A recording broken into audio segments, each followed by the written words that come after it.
हूँ। मेरे साथ कांग्रेस के प्रत्याशी इस बार भूपेंद्र जी हैं। लगातार जनता की सेवा करते ही रहते हैं, हम समाज सेवी भी हैं। और इस बार का क्या मुद्दा है, क्या चुनाव का यहाँ पे आपका उद्देश्य है? नमस्कार, आपका स्वागत है यहाँ पे। वार्ड नंबर 32 है। मैं भूपेंद्र कुकरेती एडवोकेट। मैं पिछले 19 साल से एडवोकेट हूँ। तहसील ऋषिकेश और धरती में प्रैक्टिस कर रहा हूँ।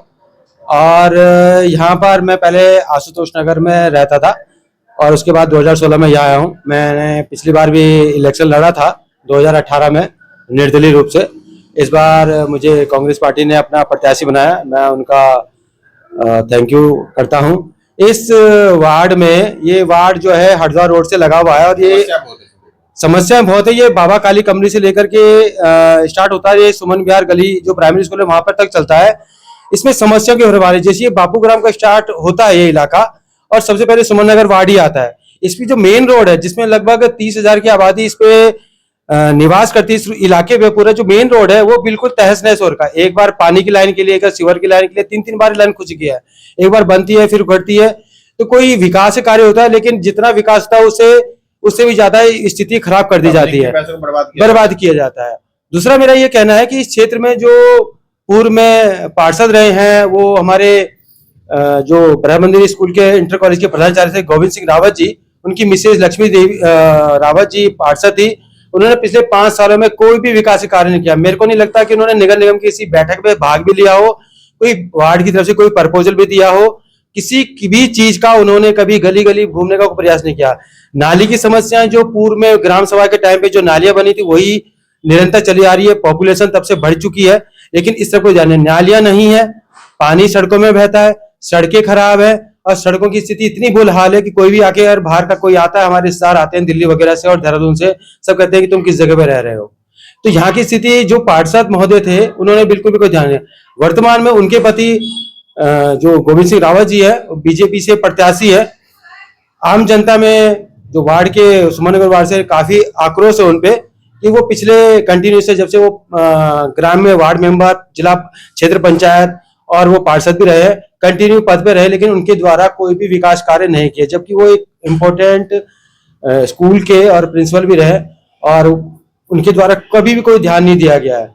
तो मेरा ये कहना है कि इस क्षेत्र में कभी भी जो इम्पोर्टेंट क्षेत्र है, बापू ग्राम का स्टार्ट में शुरू होता है, सुमन विहार, बहुत सभ्य लोग यहाँ पे रहते हैं, पढ़े लिखे लोग रहते हैं यहाँ पे, रिटायरमेंट लोग थे, फौजी है और सरकारी कर्मचारी रिटायरमेंट लोग है। तो सबकी समस्या व्यवस्थित है, बहुत व्यथित है यहाँ के लोग। मैंने इन्हीं समस्याओं के लोगों को बीच में देकर के आने का फैसला किया। मैं वकील हूँ और मैं कोर्ट में भी निःशुल्क सेवा देता रहता हूँ और मैंने ये ठाना है कि मैं इस क्षेत्र में, इस क्षेत्र के लोगों के लिए, उनके लिए भलाई का काम करूंगा। उनकी जो भी समस्या है उनको निदान का कार्य करूंगा।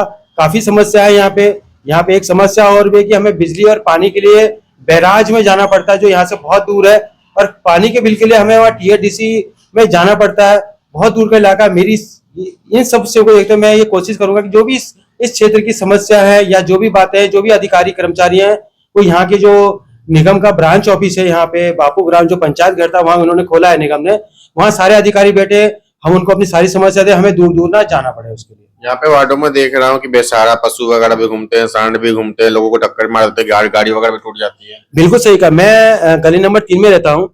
कम से कम 3-4 सांड मेरी गली में और गली की चौड़ाई मात्र 12 फीट है। जब मैं सबसे पहले 16-17 में आया था, मैंने इस संबंध में नगर पालिका जो बनी थी या नगर निगम बना था उसमें मैंने एप्लीकेशन भी दी थी। तब उन्होंने मेरे को बताया था कि हमारे पे कैटल वाला वाहन अभी अवेलेबल नहीं, जब होगा। उसके बाद से कंटिन्यू मैंने दिया लेकिन कंटिन्यू उनके पास कोई आया ही नहीं, किसी ने ध्यान ही नहीं दिया। पार्षद जी मेरी गली के बगल में 4 नंबर गली में रहते हैं लेकिन कभी वो ध्यान नहीं दिया। आज भी वर्तमान में भी आपको अगर आप देखें स्वयं में भी वहां 2-3 सांड घूमते मिलेंगे, आवारा गाय मिलती रहेंगी। अगर उन्होंने किसी को मार दिया तो बचने की कोई गुंजाइश नहीं है। देखता हूँ यहाँ CCTV कैमरे की भी जरूरत है, चोरियां भी बढ़ रही है काफी इलाकों में। अभी 1 महीने पहले ही यहाँ पे चोरी हुई है, 2 जगह चोरी हुई है, उसका अभी पता भी नहीं चला है और काफी लेबर भी आती जाती रहती है। CCTV की कोई व्यवस्था किसी के द्वारा भी नहीं की, ना निगम प्रशासन के द्वारा की, ना पार्षद महोदय के द्वारा की, ना मान्य विधायक द्वारा भी कही है।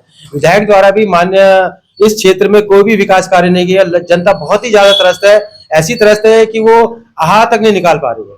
अगर आपको मौका मिलता है तो इन सब समस्याओं को खत्म किया जाएगा, मेरा दृढ़ विश्वास है। और मैं एक राजनीति में ही नहीं, मैं समाज सेवा के रूप में आया हूँ। मेरा मेन पेशा वकालत ही है, मैं वही पसंद करता हूँ। मैं सिर्फ समाज सेवा के लिए आया हूँ और बहुत अच्छा वार्ड है, बहुत सुंदर वार्ड है। मैं इसकी सारी समस्या दूर करूंगा अगर जनता मुझे जिता दे। मैं इसकी सारी यहाँ पर एक समस्या और भी है, जो एक हरद्वार रोड से एक नाला आता है जो पीछे की तरफ जाता है, वो नाला आगे जाके बंद हो गया है। उसमें बरसात में पानी भर जाता है, निकासी की कोई व्यवस्था नहीं है।